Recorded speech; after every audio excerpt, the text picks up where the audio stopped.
ಅನ್ನದಾತರಿಂದ ರಾಯಚೂರು ಗಡಿಯಲ್ಲಿ ಪ್ರತಿಭಟನೆ. ರಾಜ್ಯದ ಭತ್ತ ಮಾರಾಟಕ್ಕೆ ರೈತರು ಕರ್ನಾಟಕ ತೆಲಂಗಾಣದ ಗಡಿಯಲ್ಲಿರುವ ರಾಯಚೂರು ತಾಲೂಕಿನ ದೇವಸೂಗೂರು ಬಳಿ ಜಿಲ್ಲೆಯ ಅನ್ನದಾತರು ಅಂತಾರಾಜ್ಯ ರಾಷ್ಟ್ರೀಯ ಹೆದ್ದಾರಿಯನ್ನ ತಡೆದು ಪ್ರತಿಭಟನೆ ಮಾಡುತ್ತಿದ್ದಾರೆ. ಕರ್ನಾಟಕ ರಾಜ್ಯದ ರೈತರಿಗೆ ನಿರ್ಬಂಧ ವಿಧಿಸಿರುವುದು ತೆಗೆಯುವಂತೆ ಒತ್ತಾಯಿಸಿ ರೈತರು ಹೋರಾಟ ಮಾಡ್ತಾ ಇದ್ದು, ಈಗಾಗಲೇ ಕೆಲವು ರಾಜ್ಯದ ಭತ್ತದ ಲಾರಿಗಳನ್ನು ಈಗಾಗಲೇ ಸೀಜ್ ಮಾಡಿರುವ ತೆಲಂಗಾಣ ಸರ್ಕಾರದ ವಿರುದ್ಧ ಅಸಮಾಧಾನವನ್ನು ವ್ಯಕ್ತಪಡಿಸಿದ್ದಾರೆ. ಈಗಾಗಲೇ ತಡೆ ಹಿಡಿದಿರುವ ರಾಜ್ಯದ ಭತ್ತದ ಲಾರಿಗಳನ್ನು ತೆಲಂಗಾಣಕ್ಕೆ ಬಿಡಬೇಕು ಅಂತ ರೈತ ಸಂಘಟನೆಗಳ ಪದಾಧಿಕಾರಿಗಳು ಒತ್ತಾಯ ಮಾಡ್ತಿದ್ದಾರೆ. ತೆಲಂಗಾಣದ ಕೃಷ್ಣ ಪೊಲೀಸ್ ಠಾಣೆ ಪೊಲೀಸರಿಂದ ರಾಜ್ಯದ ರೈತರ ಲಾರಿ ತಡೆ ಹಿಡಿಯಲಾಗ್ತಾ ಇದೆ. ಇಂದಿನ ಇಷ್ಟೂ ದಿನ ತೆಲಂಗಾಣ ಆಂಧ್ರ ಪ್ರದೇಶದಿಂದ ರೈತರು ಬಂದು ರಾಯಚೂರಿನಲ್ಲಿ ಭತ್ತ ಹತ್ತಿ ಮಾರಾಟ ಮಾಡ್ತಾ ಇರುವ ರೈತರು ಈಗ ರಾಜ್ಯದ ರೈತರಿಗೆ ತೆಲಂಗಾಣದಲ್ಲಿ ಭತ್ತ ಮಾರಾಟ ಮಾಡಲು ಅವಕಾಶ ನೀಡ್ತಾ ಇಲ್ಲ, ನಮಗೆ ಅವಕಾಶ ನೀಡಬೇಕು ಅಂತ ಆಗ್ರಹಿಸಿದರು. ತೆಲಂಗಾಣದ ಆಂಧ್ರ ಪ್ರದೇಶದಿಂದ ಹೆಚ್ಚು ರೈತರು ರಾಯಚೂರಿಗೆ ಬಂದಿದ್ದರಿಂದ ಇಳಿಕೆಯಾದ ಭತ್ತದ ಬೆಲೆ ಈಗ ತೆಲಂಗಾಣದಲ್ಲಿ ಉತ್ತಮ ಬೆಲೆ ಇರುವುದರಿಂದ ಭತ್ತ ಮಾರಾಟಕ್ಕೆ ಮುಂದಾಗಿರುವ ರಾಜ್ಯದ ರೈತರಿಗೆ ಪೊಲೀಸರು ಅಡ್ಡಗಾಲು ಹಾಕಿದ್ದು ರೈತರಿಗೆ ನುಂಗಲಾರದ ತುತ್ತಾಗಿದೆ. ರೈತರಿಗೆ ಬೆಂಬಲ ಬೆಲೆ ಕ್ವಿಂಟಾಲ್ಗೆ 2500 ಹಾಗೂ 500 ಪ್ರೋತ್ಸಾಹಧನ ನೀಡ್ತಾ ಇರುವ ತೆಲಂಗಾಣ ಸರ್ಕಾರ, ಆದರೆ ರಾಯಚೂರಿನಲ್ಲಿ ಕ್ವಿಂಟಾಲ್ಗೆ 2100 ರೂಪಾಯಿ ಹಾಗೂ ಇದರ ಹಿನ್ನೆಲೆ ತೆಲಂಗಾಣಕ್ಕೆ ಮಾರಾಟಕ್ಕೆ ರಾಜ್ಯದ ರೈತರು ಮುಂದಾಗಿದ್ದಾರೆ. ತೆಲಂಗಾಣ ಸರ್ಕಾರಕ್ಕೆ ರಾಜ್ಯದ ಭತ್ತದ ಲಾರಿಗಳನ್ನು ಬಿಡುವಂತೆ ಆಗ್ರಹಿಸಿ ಹೆದ್ದಾರಿ ಬಂದ್ ಮಾಡಿ ಕಿಲೋಮೀಟರ್ ಗಟ್ಟಲೆ ಟ್ರಾಫಿಕ್ ಜಾಮ್ ಕೂಡ ಉಂಟಾಗಿತ್ತು. ಪ್ರತಿಭಟನೆಯಲ್ಲಿ ಹಲವಾರು ರೈತರು ಪಾಲ್ಗೊಂಡಿದ್ದರು. ವಿಚಾರಕ್ಕೆ ಸಂಬಂಧಪಟ್ಟಂತೆ ರಾಜ್ಯ ಸರ್ಕಾರ ಕ್ರಮ ತೆಗೆದುಕೊಂಡು ರೈತರ ಸಮಸ್ಯೆಯನ್ನು ಬಗೆಹರಿಸಬೇಕು. ರೈತ ಸಂಘದ ಪದಾಧಿಕಾರಿಗಳು ಸರ್ಕಾರಕ್ಕೆ ಎಚ್ಚರಿಕೆ ನೀಡಿದರು. ಈ ಸಮಸ್ಯೆಯನ್ನು ಬಗೆಹರಿಸುವ ಸಂಬಂಧಿಸಿದಂತೆ ಕೃಷಿ ಉತ್ಪನ್ನ ಮಾರುಕಟ್ಟೆ ವಿಭಾಗೀಯ ಅಧಿಕಾರಿ ರಾಜಶ್ರೀ ಅವರು ಮಾಧ್ಯಮದ ಮುಂದೆ ಪ್ರತಿಕ್ರಿಯೆ ನೀಡಿದ್ದಾರೆ. ವರದಿ ವೀರಣ್ಣಗೌಡ ಗಾರಲದಿನ್ನಿ.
ನಾವು ಅದನ್ನ ನೋಡಿ ತಗೋಬೇಕಂತಂತ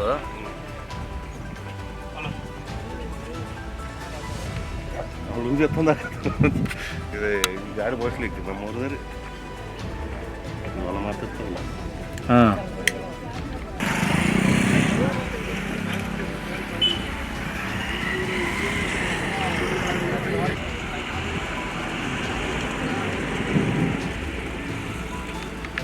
ಸರ್ಕಾರಿ ಸರ್ಕಾರ ಆಟ ಆಡಕತ್ತ ರೈತರ ಬಗ್ಗೆ ಅಷ್ಟೇ ಪೇಪರ್ನಲ್ಲೆಲ್ಲ ಬಂದದ. ನಾವು ಏನಂದ್ರೆ ಒಂದು ಒಳ್ಳೆ ಕ್ರಮ ಕೈಗೊಳ್ಳಿದ್ರೆ ರಸ್ತೆ ತಡೆ ಮಾಡ್ಬೇಕಂತಂದು ಕೊಟ್ಟಿದ್ವಿ. ರಸ್ತೆ ತಡೆ ಮಾಡಿದ್ರೆ ಸುಮ್ಮನೆ ಎಲ್ಲರಿಗೂ ಸಾರ್ವಜನಿಕ ತೊಂದರೆ ಆಗ್ತದೆ. ಬರೀ ಭತ್ತದ ಲಾರಿಗಳಲ್ಲಿ ನಿಂದ್ರಿಸೋಣ. ಬಂದಂತ ಭತ್ತ ನಾವು ಕಳಿಸ್ತೀವಿ, ಅಲ್ಲಿ ನಮಗೆ ಅಲ್ಲಿ ಮಿಲ್ಲಿಗೆ ಕಳಿಸಿದ್ರೆ ಒಳ್ಳೆ ರೇಟ್ ಸಿಗ್ತದೆ. ನಿಲ್ಸಂಗ ಇಲ್ಲ, ರೂಲ್ಸ್ ಇಲ್ಲ. ನಾನೀಗ ಜಸ್ಟ್ ತೆಲಂಗಾಣ ಮಾತಾಡಕ್ಕೆ ಹೇಳಿದ್ದೀನಿ. ಪ್ರೊಕ್ಯೂರ್ಮೆಂಟ್ ನಾವು ಮಾಡ್ಬೇಕಾದ್ರೆ ನಾವು ನೋಡ್ಕೋತೀವಿ, ರೈತರಿಗೆ ಅಂತ ನೋಡ್ಬಿಟ್ಟು ಮಾಡ್ತೀವಿ, ಅವ್ರು ನಿಲ್ಸ್ಬಾರ್ದು. ಅದೇ ಕಾರಣ ಹೇಳ್ತಾರೆ ಮೇಡಮ್. ನಮ್ಗೆ ಪ್ರೊಕ್ಯೂರ್ಮೆಂಟ್ ಇದೆ, ಈಗ ನಾವು ನಮ್ಮ ಸರ್ಕಾರದ ಪ್ರೊಕ್ಯೂರ್ಮೆಂಟ್ ಮಾಡ್ತೀವಿ. ರೈತರಿಗೆ 2.5 ಎಕರೆ ಇದೆಯಾ ಕಾನೂನು ನೋಡ್ತೀವಿ, ಎಲ್ಲ ನೋಡ್ತೀವಿ. ಆಮೇಲೆ ನಮ್ಮ ಉತ್ಪನ್ನ ಏನಿದೆ ಅಲ್ಲ ಈ ಸಮಸ್ಯೆನ ಬಗೆಹರಿಸಕ್ಕೆ ಕ್ರಮ ತಗೊಳ್ತೀವಿ.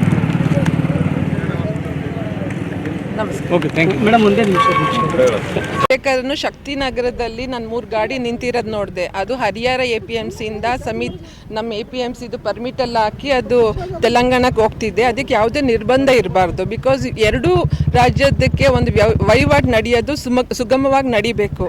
ಈ ಥರ ಯಾವುದೇ ನಿರ್ಬಂಧ ಇದರಿಂದ ರೈತರಿಗೂ ತೊಂದರೆ ಆಗುತ್ತೆ, ವ್ಯಾಪಾರಸ್ಥರಿಗೂ ತೊಂದರೆ ಆಗುತ್ತೆ. ಇಲ್ಲಿ ನಿಮ್ಗೆಲ್ಲ ತಿಳಿದಂಗೆ ರಾಯಚೂರಿನಲ್ಲಿ ಎಲ್ಲ ಮಿಲ್ಲಲ್ಲೂ ತೆಲಂಗಾಣ ಭತ್ತ ಬರುತ್ತೆ.